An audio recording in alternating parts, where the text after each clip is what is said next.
VCY America presents Crosstalk, a nationwide call-in program discussing issues that have an effect on our families, our communities, our churches, our nation, and our world. Crosstalk, an opportunity for you to voice your concerns for biblical principles. And now live by satellite and around the world on the internet at vcyamerica.org. Here is today's Crosstalk. We do thank you for joining us on Crosstalk here on VCY America for our Friday News Roundup and Comment. And friends, I've got enough for 3 Crosstalk programs today. Sandy's got much material for us. We'll delve into it as much as possible to keep you informed on matters that are happening in our nation and around the world as well. And in so many areas, it's like we're in a powder keg waiting for just something to explode. And there is chaos that's happening on many, many different fronts.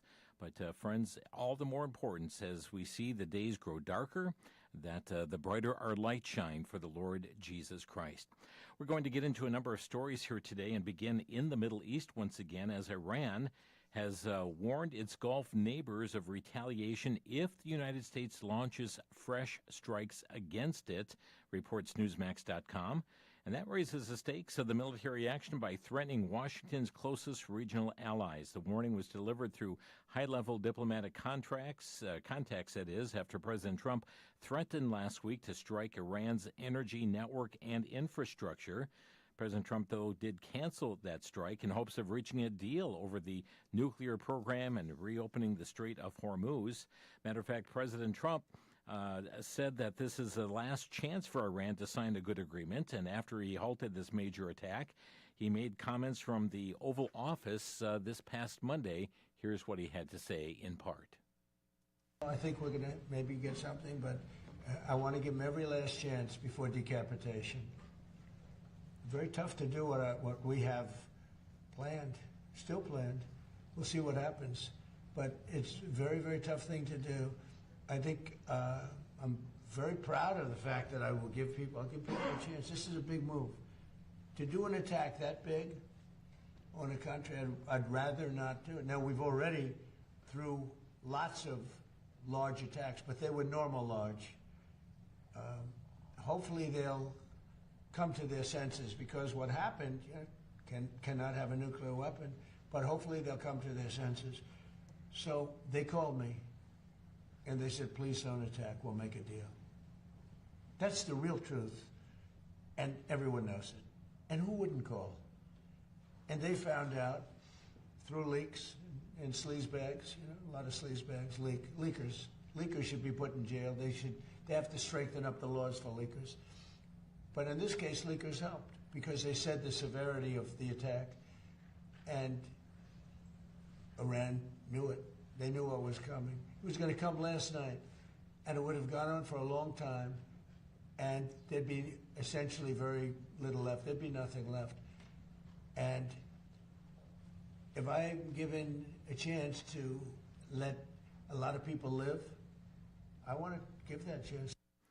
Want to give that chance, he said. Also, Daily Caller had a story with former Vice President Mike Pence, who urges both American and Israeli armed forces to finish the job against the United States and the West all those years.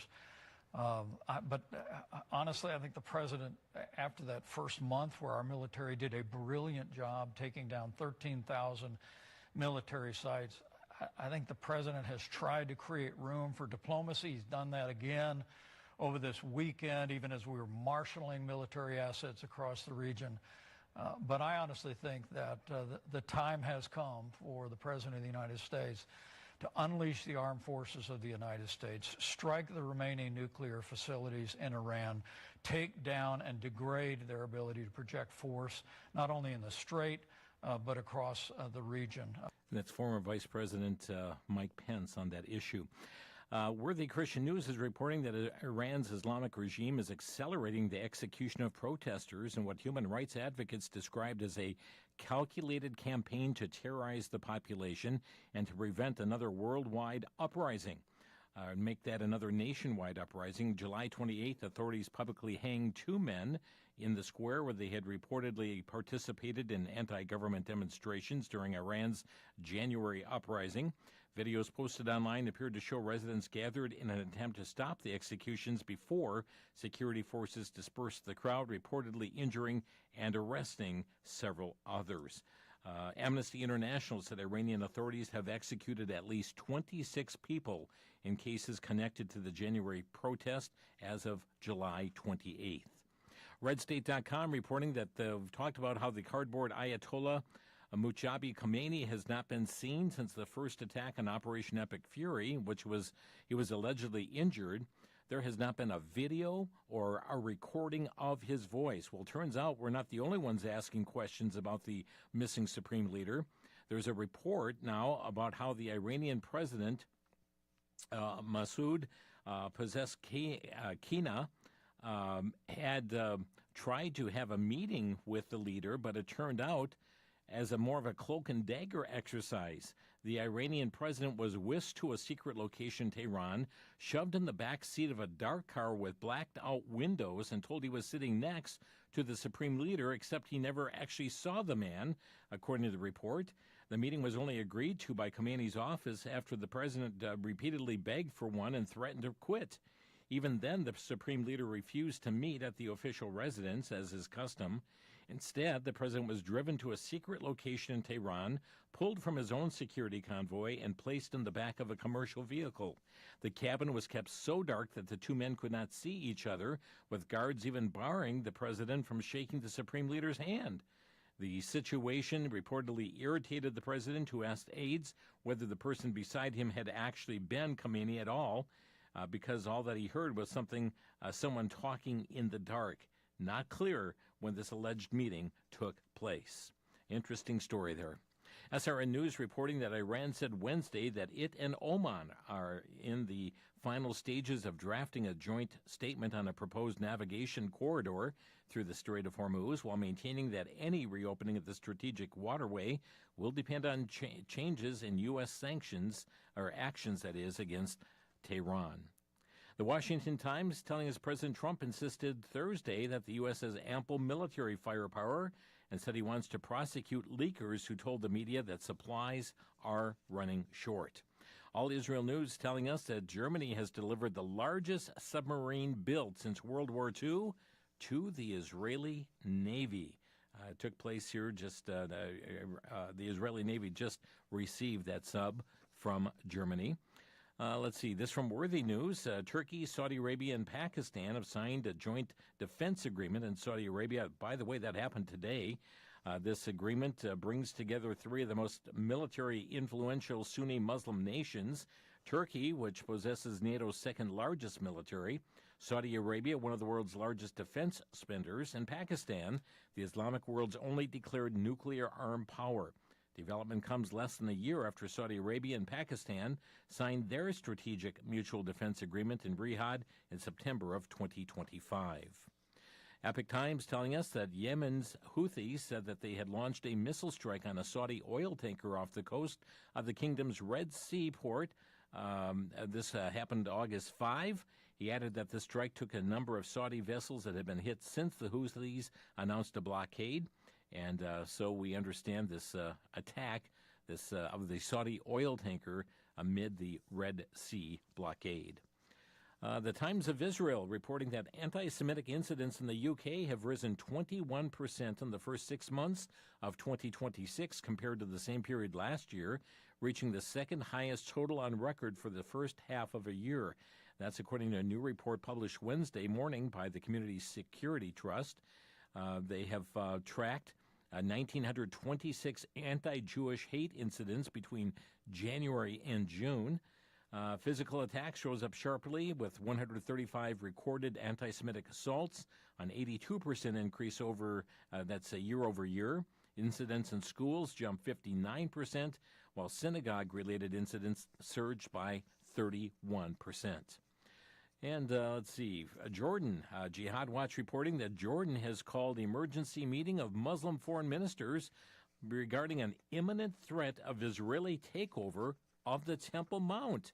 Jordan's foreign ministry, Ayman Safadi, stated, quote, "We warned that tampering with the status quo could trigger a religious conflict that will reverberate beyond Palestine and Jordan into the whole Muslim world." What's he referring to is the status quo agreement that they signed after the Six-Day War in June of 1967.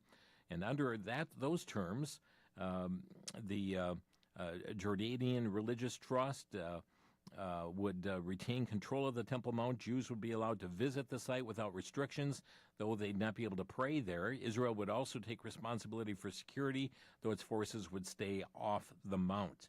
Well, very interesting, because they are concerned about an incursion taking there, and thousands of Jews, we understand, prayed, waved Israeli flags, sang the national anthem, and so there is an emergency meeting about a possible imminent threat of an Israeli takeover of the Temple Mount. Let's see, Washington Times, Russian missile and drone strikes on Kyiv and the surrounding region killed 17 people, wounded 44 others overnight on Wednesday, smashing business premises and a train station. The targets hit included a brewing company, a warehouse for construction material, and a mail sorting office that had nothing to do with the war, Zelensky said. The nighttime attack lasted about 2 hours, was the latest in a series of large-scale Russian ballistic missile strikes. The Epoch Times also telling us the EU will use $1.62 billion accumulated from interest on frozen Russian assets to support Ukraine. European Commission President Ursula von der Leyen said that Moscow must pay for the destruction that it has caused. Newsmax telling us that the Trump administration has refunded about, $100 billion in tariffs collected under President Trump's Liberation Day trade measures after the U.S. Supreme Court ruled that the administration could not rely on emergency economic powers to impose the duties. U.S. Customs and Border Protections told the U.S. Court of International Trade on Tuesday that it has paid back about 60% of the $165 billion collected under the tariffs. From CFAM.org, the Polish President Arwaki and the Polish Constitutional Court have blocked efforts of the EU to impose homosexual marriage and civil unions on the Central European power. The president and the court justified their actions by citing the Polish constitution that protects marriage as between a man and a woman. We also have here from SRN News, in a decision carrying significant diplomatic as well as legal implications, Italy's Council of State has ordered to replace Israel's consortium responsible for the counter-drone protection system at an airport with the Italian electronic warfare company. According to the Italian newspaper, the ruling effectively removes two Israeli defense companies, the manufacturer of Israel's renowned Iron Dome air defense system, from one of Italy's most strategically important civilian infrastructure projects. Going to be hitting another issue here with Dr. Anthony Fauci. I've got some stories and some clips we'll be playing on that here in just a moment. But News Roundup Friday here today. Just a reminder, yesterday we have Marilyn Boyer on, Profiles of Integrity, the book, or the other day here on Crosstalk. And those of you who tried reaching out to the VCY bookstore, got busy signals. They heard from a lot of you, but you can reach out today even at 1-888-722-4829. They've got that 43% off through this month of August. And they also inform me, those of you who like the Profiles of Integrity, they still have copies of the 4-book set, Profiles of Valor, as well. 1-888-722-4829 or VCY.com. We'll be back. Back to Genesis with Dr. John Morris, geologist and president of the Institute for Creation Research. Dr. Morris, does the fossil record prove evolution? Not at all, Chris. In fact, it couldn't prove evolution because evolution didn't happen. I don't even think it supports evolution very well. What we see in the fossil record are the same kinds of plants and animals which are alive today. They can be put in the various categories such as clams or snails or brachiopods. Some animals, like the dinosaurs, have gone extinct, but none of the fossils seem to point to one type of animal evolving or changing into another type. That's because evolution simply didn't happen. What did happen is creation. Creation of the basic types of plants and animals that God created. They exist into the present day or else have gone extinct, but nothing else has arisen since then. And that's the way it is back in Genesis. Thanks, Dr. Morris. For more on creation, visit our website at www.icr.org.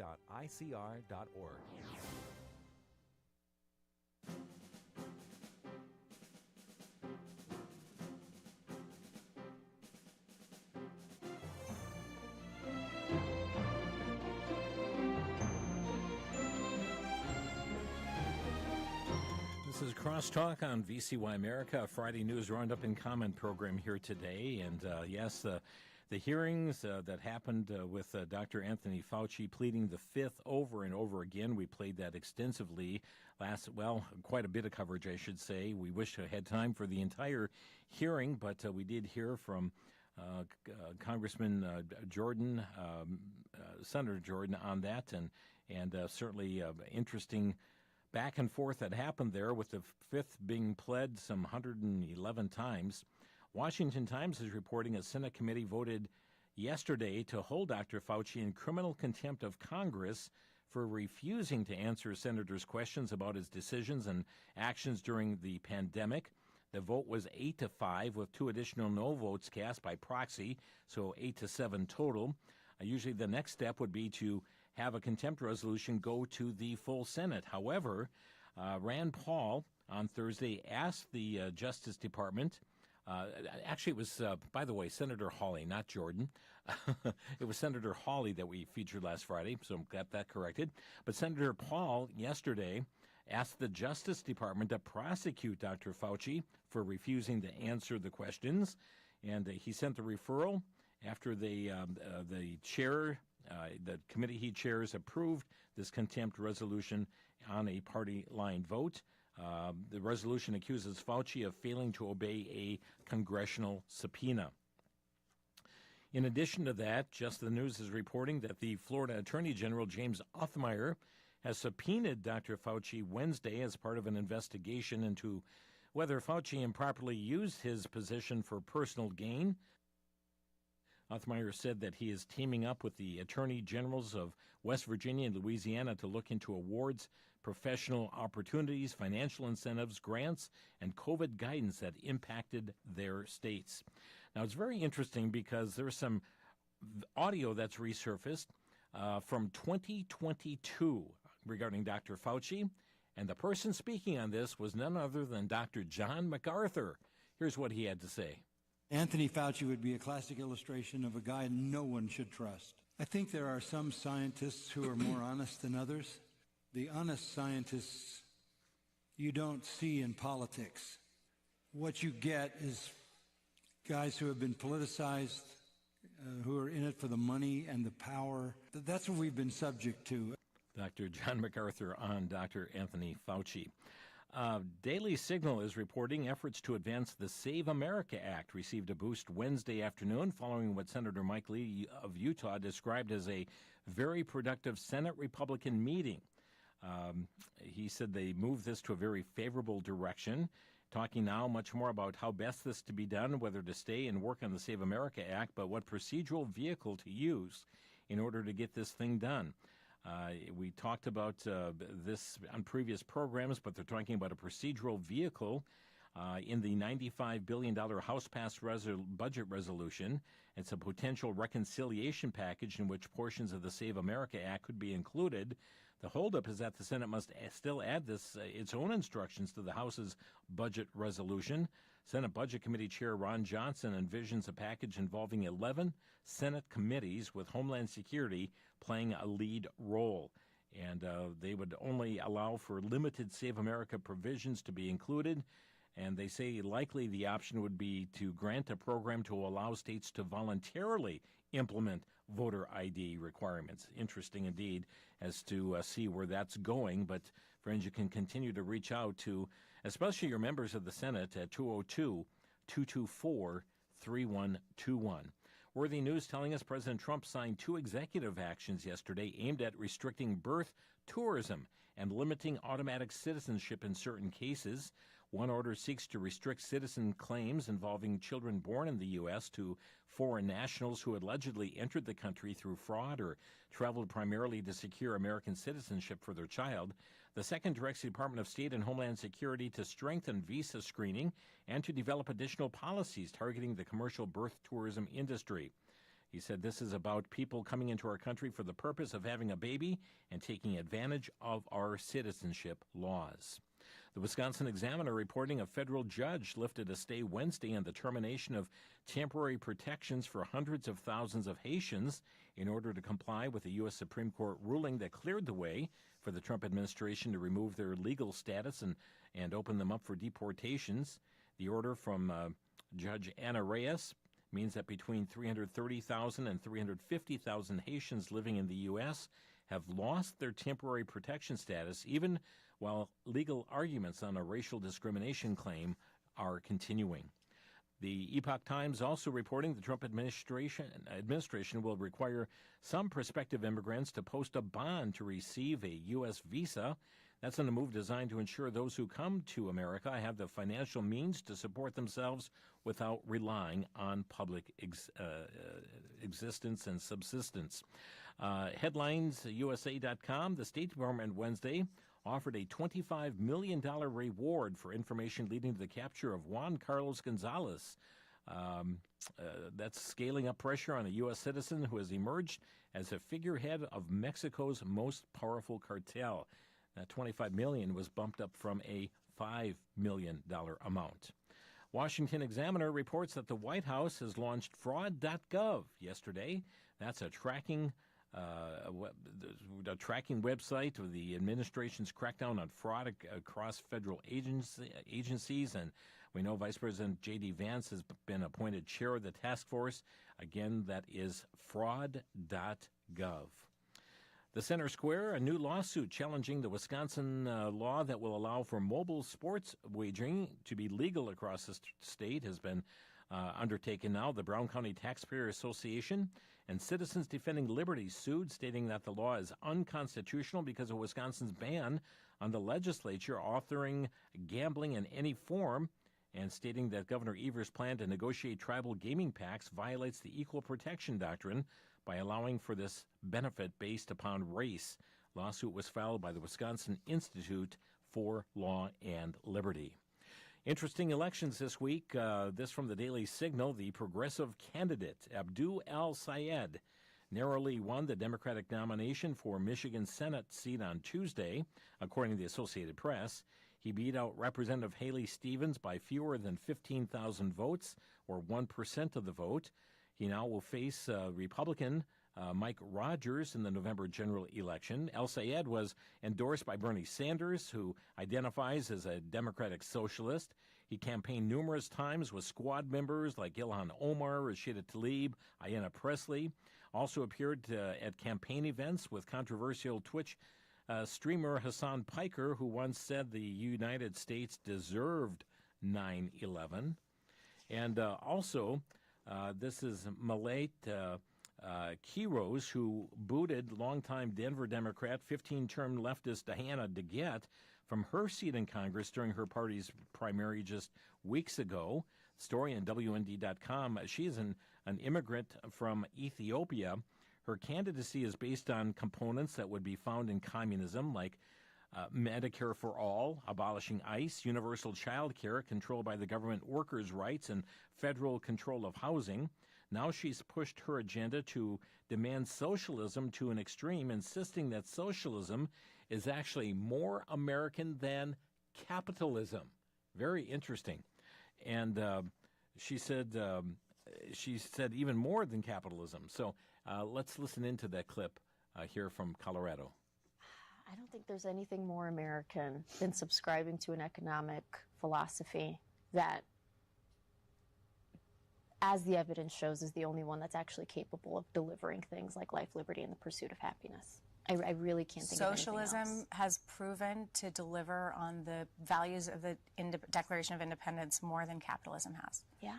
You know, when we talk about capitalism, you know, one of the things that folks talk about with capitalism is a theory is that it's responsible for, you know, delivering people out of poverty here in the U.S. More people out of poverty around the world than any other economic system. Yeah. Yes, which isn't the entire story. At the same time that a lot of folks were getting delivered out of poverty, there were a lot of social safety programs that were also being created at the same time, a lot of fair labor laws that were being enacted. rights that workers were taking back to make sure that they were not working in unsafe conditions, to make sure that they were earning fair wages. Folks, what we're hearing is a twisting, such a twisting that is going on. And trying to represent socialism as being the way, and it's even more American than capitalism. And it's only socialism that's going to give the right to life, liberty, and the pursuit of happiness. There's a theological term for that, friends. It's called hogwash. Also, this is a story coming out from the Daily Signal on the candidate that is running for governor in the state of Wisconsin. By the way, the primary this coming Tuesday, Francesca Hong, leading candidate to win the Democratic primary in the Wisconsin governor's race, made some news for a series of Unearthed X posts. She's a member of the Democratic Socialist of America and posted on X in 2020 during the COVID-19 lockdowns at the height of the Great Awakening fervor, cancel Thanksgiving. She said should have done this in 1621. If it takes a worldwide pandemic for us to realize we should stop celebrating colonialism and the original super spreader event that killed indigenous folks and women, so be it. She was on a CNN interview, and she was asked by the interviewer, Caitlin Collins, do you still believe that Thanksgiving should be canceled? And here's how she responded. Positions that he keeps highlighting and, obviously likely would continue to do so before November should you win. One thing that they brought up as well was a post from you in 2021 where you said Americans should cancel Thanksgiving, should have done this in 1621. The post has been deleted. Republicans have been highlighting it. Do you still believe that Thanksgiving should be canceled? I'm a chef, and one of the first meals that I made that was for the community when I was 16 was a Thanksgiving meal. I always think my hospitality background in owning a restaurant for 7-8 years, that bringing folks around the table to share conversation and build community is always a good thing. But Thanksgiving is also a time that's incredibly painful for many people in our communities. And so I think I wanted to make sure that people understood that there are multiple views, but views can evolve. And the position that I'm running for right now, and I think my background as a chef, will actually help me become a better governor that's able to bring more people to the table. My background as a chef is going to help me be a better governor. Did she answer the question? Did she answer the question, would you cancel Thanksgiving, as she's sent out in her post previously? And her response was, that was a dinner I made. I made Thanksgiving dinner. Let's answer the question here. And we find that even other statements, all of a sudden, we're finding, she's reversing her position on things. Is she really? Also very interesting here from the Free Beacon. And by the way, Wisconsinites, there is an election this coming Tuesday, and you're encouraged to be informed on the candidates and cast a prayerful vote this Tuesday. Washington Free Beacon, a new 13-minute video surfaced, actually was released by Zoran Mamdani, backs the idea that property should be controlled by those who live in it. Hear that? Property should be controlled by those who live in it rather than those who own it. It features Mamdani housing official Sia Weaver, who has attacked the idea of property rights, particularly for white families. We're going to have more on New York City's mayor after the break. You're listening to Crosstalk on VCY America.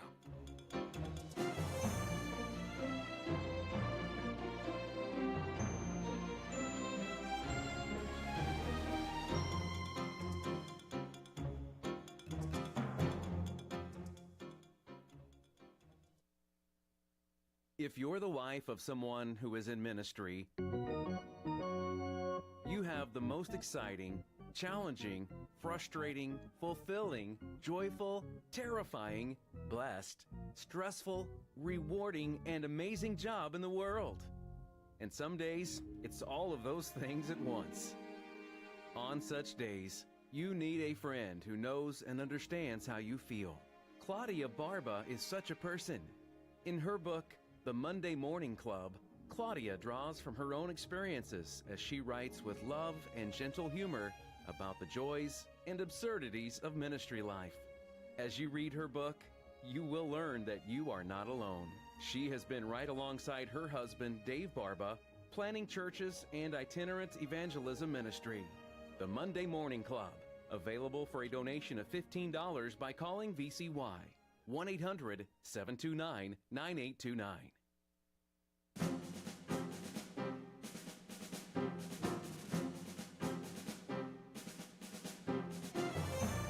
A News Roundup and Comment program here today on Crosstalk. By the way, our condolences to the family, friends, loved ones of Mike Riddle. He was a creation speaker, apologist, and Mike Riddle recently went home to be with the Lord July 31st. Mike had been one of the speakers some years back at our father-son retreat at Trail Ridge Camp. Many will remember him, but held a degree in mathematics and education, taught on creation apologetics for over 40 years.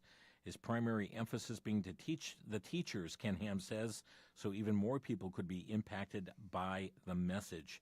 He was a U.S. Marine captain, and those of you who are at the retreat knew that, because if you didn't say something right, okay, down there, give me 10. But happy memory, but creationist, apologist Mike Riddle, now home with the Lord. We were just talking about socialist Mamdani in New York City, and New York Post is reporting that he axed the advisors of a major nonprofit that channels private sector donations, that is, to fund city initiatives. It's his latest hostile act toward New York business leaders, they report. He thanked the dismissed advisory board members of the Mayor's Fund to Advance New York City for their service, and the fund also said in an email that its entire board would be disbanded, and it was. There's quite a fury going on in New York City as well. New York Post also reporting an immigrant-led business group is gearing up to sue New York City over Mamdani's controversial plan to open 5 taxpayer-funded supermarkets, claiming that the $70 million project will create unfair competition for nearby stores. As the far-left mayor announced new details of the plan, including a 30% discount on basic items like produce, meat, milk, cheese, and bread, the Multicultural Business Coalition's board voted to file a lawsuit in the coming weeks to block the pricey initiative. Garcia said the mayor doesn't seem to want to sit down with us, won't be able to bully these lawyers that we are going to bring in. Matter of fact, I found it was very interesting because he became the latest Democrat to actually but also accidentally undermine the liberal voting arguments against voter ID amid this rollout of the city-run grocery stores. It was at a press conference here just recently that a reporter asked him how he plans to ensure that people don't take advantage of the stores, which will use government funds to provide groceries and receive this 30% discount. Let's listen into what took place at that news event. How are you going to keep people from taking advantage of that, that deal, basically, and is there going to be a limit on the number of items that someone can take that are discounted at that level from that essential basket? So our RFP makes very clear that this is a program for New Yorkers to be able to put food on the table, not a program for people to be able to make a quick buck through reselling. I'm going to pass it over to our EDC head, G-Pack, to add some additional details. Yes, if you look at our RFP for the operator, we are looking to make sure that we target New Yorkers, whether it be at sort of a library card-esque thing, and also we manage who's buying, and that is focused on everyday New Yorkers. So we are mindful of that, and so we're going to make sure that we have all the things in place to ensure that that does not happen. Yeah, library card-esque. I mean, we're talking photo ID, folks. Library card-esque. And the move was immediately flagged by conservatives, called out the mayor for blatant hypocrisy. The Democratic Socialists of America, of which he is a member, staunchly opposes voter ID, yet for some government functions, including compensation. Remember this past winter, had to show a photo ID to shovel snow? Or for shopping at Marxist Marts, they were a must-have, reports this from the Daily Signal. Well, political pushback changed the Mamdani administration's tune. Within a week, ID is no longer required now to shop at the city's government grocery stores. By the way, this is backfiring in Chicago, reports Fox News. The idea of government-run grocery stores facing renewed scrutiny as Chicago abandons plans for a municipal supermarket, raising questions about whether taxpayer-funded markets can survive. The city has spent so far $13.5 million on these stores, and they're on the brink of closing. Okay, let's go on to Axios. The Republicans are planning to use their first ever midterm convention in Dallas next month to mount a sweeping, made-for-primetime case that Democrats have become captive to their activist left. GOP operatives spent months compiling footage of Democratic figures, including Hassan Piker, the Senate candidate in Texas, James Tallarico, and they're going to be using these throughout the convention. Organizers will particularly focus on Abdul El-Sayed, the Democratic nominee for Senate in Michigan, who backs Medicare for All and criticizes Israel. Trump has blasted El-Sayed, a Muslim, as a communist and a man of hate who hates Israel.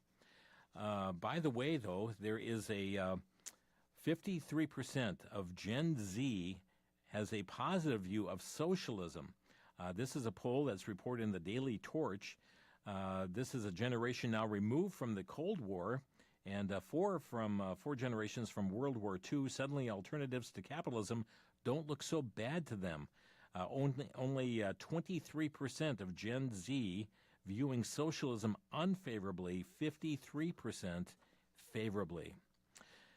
Jewish Insider reports a Florida man accused of hurling a brick through a front window of a Sarasota Chabad house. A Chabad house shared New York City Mayor Mandani's video labeling Israeli Prime Minister Benjamin Netanyahu a war criminal just days before his crime.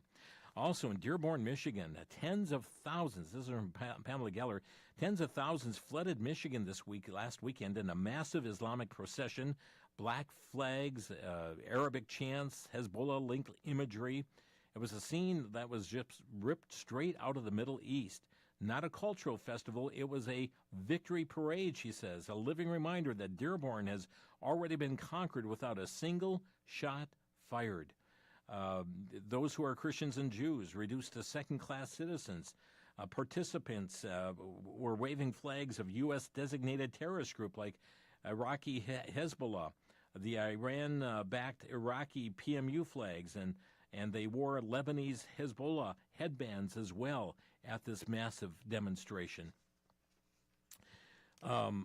Also, let me just share here another audio clip. This is Kamala Harris laid out her agenda, 2028. We'll see whether she makes her official announcement for president or not, but listen into some of the things she was talking about. I know this is going to be controversial coming from me in particular. We need to revisit the Electoral College. We need to revisit the point of expanding the court to 13 justices like we have 13 district courts. Yeah, expand the court. I wonder if she would do that right now under the Trump administration, to expand that court. Very interesting statements, though, as she spoke before the National Urban League just recently here, and some of those were thoughts that she shared there. Slay News reporting Georgia families are facing the prospect of being forced from their homes as a state-backed utility moves to clear land for a massive transmission project designed primarily to feed power-hungry artificial intelligence data centers. Georgia Power is seeking to demolish roughly 30 homes and take control of 330 parcels of land that stand in the path of a planned 1,000-mile transmission line, according to reporting from Fortune. Once completed, the network is expected to distribute nearly 10,000 megawatts of electricity from a newly constructed power plant. A fact sheet says approximately 80% of that is expected to power the data centers. The remaining would be divided among homes, local businesses, and other customers as well. There's been a big to-do about the WNBA, the Women's National Basketball Association, about having biological males who identify as females from playing on the sports teams. And there is just an unbelievable clip coming from Stephanie White, who is the coach for the Indiana Fever. She's the coach there. And she was asked about transgender players on the team. Listen to what she had to say. What's your stance? What is your stance on men or athletes who test as biological male participating in women's sports? What's your personal stance? Yeah, I mean, I don't know that I would say that I'm educated enough from a scientific standpoint. I don't ever believe that exclusion is an answer. I just don't. I do think, when we think about various levels of sport, various governing bodies of sport and things that go into that, like I said, I'm not educated enough at the different levels. I know growing up, I played with the boys all the time. So there weren't girl sports. Would you welcome a biological male in WNBA? Again, it's like, I don't know, when we talk about biological male and scientifically where we are, I think it's a totally different scenario. Oh my. As I said, I'm not educated enough in terms of transgender and transitioning to give you a smart answer. I would say, though, that I just don't feel like exclusion is an answer, and I think that we need to have deeper, more layered conversations. Yeah, more layered conversations on this. I'm just not, smart enough on this. I just don't have the intellectual capacity to know this thing. Unbelievable. The Indiana Fever coach, Stephanie White, being asked about transgenders playing on the team. This would be biological males identifying as female, and how devastating that would be to the W. What does that W stand for, by the way? It stands for women, right? WND.com, reality TV star Sydney Starr, a transgender whose real name is Sydney Favors, arrested Sunday in Georgia, a felony charge of sodomy, sexual battery against a child under 16, and aggravated child molestation. By the way, Washington Stand is reporting a new study has revealed that for the first time in U.S. history, more Americans are using marijuana daily than are smoking cigarettes or drinking alcohol. While some experts say that the steady rise in cannabis use is unlikely to last forever, others say that the upward trend line is a public health emergency that must be addressed urgently. The New American reporting that West Virginia public schools will not accept religious exemptions from compulsory vaccination requirements when students return for the 2026-27 school year, forcing some parents to choose between violating their religious convictions and removing their children from the government school system. Families may still apply for the religious exemptions through the State Department of Health. Public schools, though, have been directed not to honor those resulting certificates. It's pretty amazing. But West Virginia schools rejecting religious vaccine exemptions. And then down in Florida, LifeSite News is reporting that Florida's Republican Attorney General, James Othmeyer, has warned the Florida Conference of Catholic Bishops that Catholic schools may be disqualified from state-funded scholarships and vouchers due to their denial of vaccine religious exemptions. In Colorado, Life News is reporting Colorado citizens legalized assisted suicide by approving Prop 106 back in 2016, came into effect in 2017, and in 2024, Colorado passed the assisted suicide bill, expanding their assisted suicide law by permitting non-physicians to prescribe the assisted suicide poison, reducing the waiting period from 15 days to 48 hours. Well, 512 people killed themselves in assisted suicide in Colorado last year. Let's take a break, and also we'll open phone lines today here on Crosstalk. If you'd like to comment on these or other current event stories, our number to Crosstalk, 800-733-9829. That's 1-800-733-9829. This is Crosstalk on VCY America.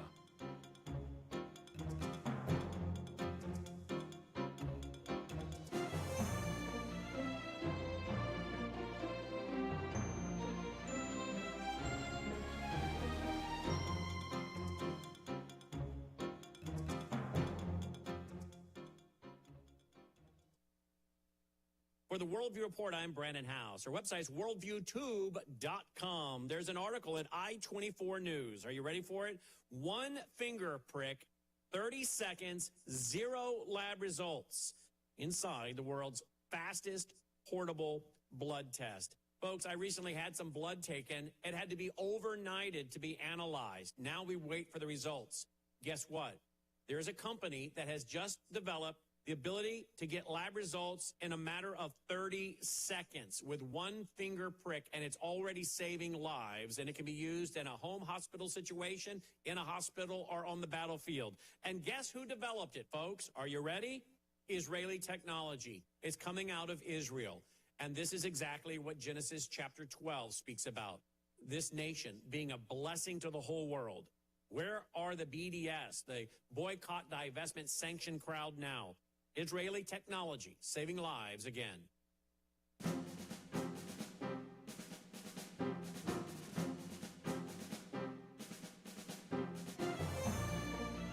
This is Crosstalk on VCY America. I think we've told you in a previous program about a woman from Canada who attacked a teenager wearing Trump clothing. Caitlin Tracy. She was this woman accused last month of assaulting a teen wearing clothing bearing the words Trump and ICE. Well, now this Caitlin Tracy's been ordered back to her home country of Canada. She was the one who took the initiative, reaching out to these 4 girls on a Point Pleasant Beach boardwalk July 3rd, recorded them with her phone, according to court documents, yelled at 2 people wearing patriotic-colored sweatpants before she slapped the teenager, across her face and body. Immigration judge in Texas has ordered Tracy to be deported on Tuesday. So very interesting what is taking place there. Phone number to Crosstalk, 800-733-9829. And we have Jim calling in from Wisconsin. Hi, Jim. You're on the air. Hi, Jim. I'd like to bring up something that I haven't heard addressed, and you might want to look into this, but I've been hearing reports that there's large groups of people from churches that do not vote. Oh, yeah. It's very troubling. Yeah, we've mentioned that several times. Some of the guests that we've reported on here have indicated that only half of people who are Christians are registered to vote, and of that 50% that are registered, only half of them actually cast a vote. That is wrong. That needs to change. Yeah. It Yep. does. Thank you, sir. Thank you for the call. Mark in Tucson, Arizona, you're on the air.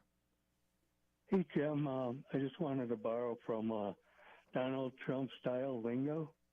Our alliance with Israel is too big to renege. There's no art of the deal with Israel's enemies that's bigger than Genesis 12:3. So the curse from God is not going to make America great again. That's my comment. Okay, thank you, Mark, for that. 800-733-9829 is our number. Yeah, curse from God will not make America great again. Neither will this. Planned Parenthood, this is a story on lifenews.com.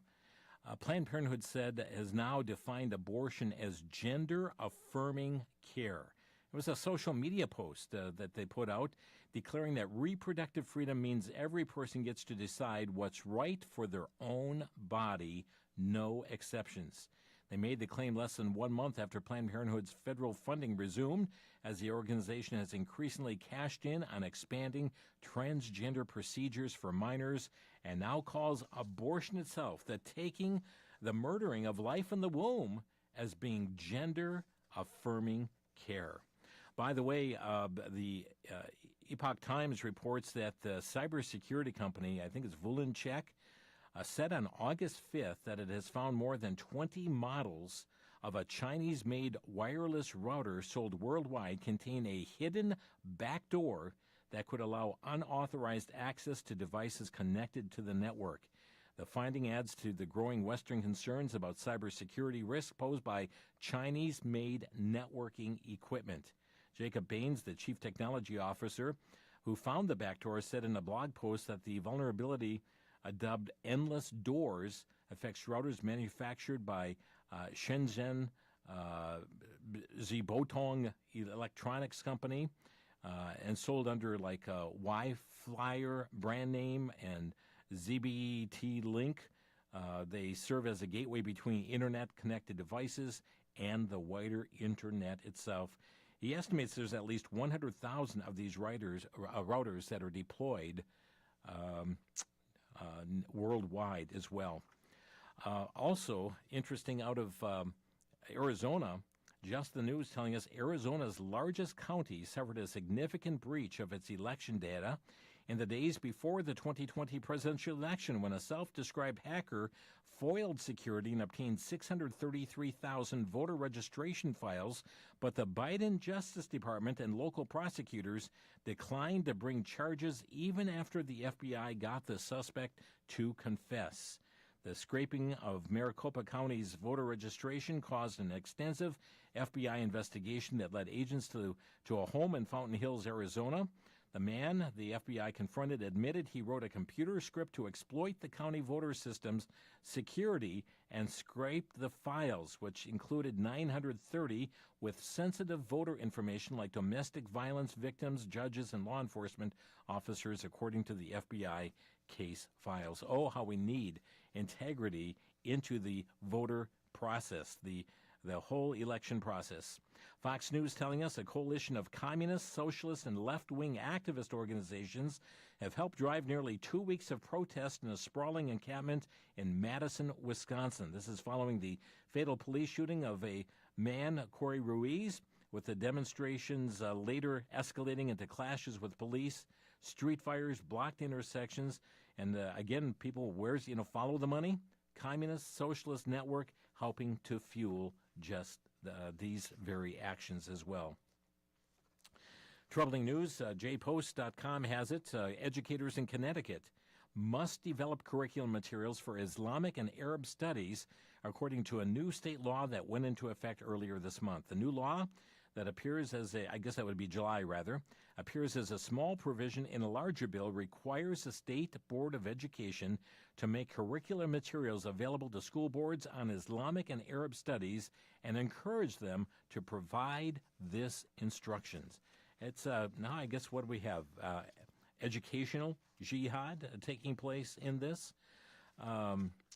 Let's see. Also, we have the Wesley Bell did fend off Cori Bush's socialist challenge in Missouri's Democratic primary. That happened earlier this week as well on Election Day.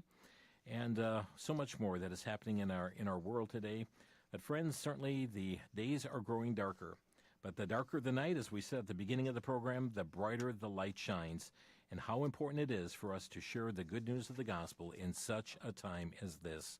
Certainly there is a warning that is taking place all over the world as to evil men and seducers waxing worse and worse, deceived and being deceived. Sometime open your Bible, read what it says in 2 Timothy 3 about the last days. The perilous times will come. You read the characteristics there and see if that is not a mirror of our present society. So Paul told Timothy, preach the word. And friends, that's what we need to do today, is to proclaim God's word to hearts that are sorely in need of the Savior. God bless you, friends. Thank you for joining us today and all this week on Crosstalk. It is Friday today. The Lord's Day is just ahead, and I trust you'll be in a Bible-believing, Bible-teaching local church. Thanks for listening.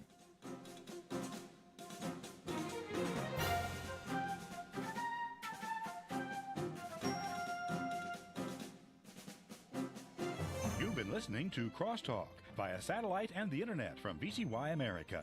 Views expressed may or may not be those of this station. For a CD of today's program, send a donation of $6 or more to VCY Tape Ministry, 3434 West Kilbourne Avenue, Milwaukee, Wisconsin, 53208, or download by RSS or podcast from crosstalkamerica.com. And join us again for Crosstalk.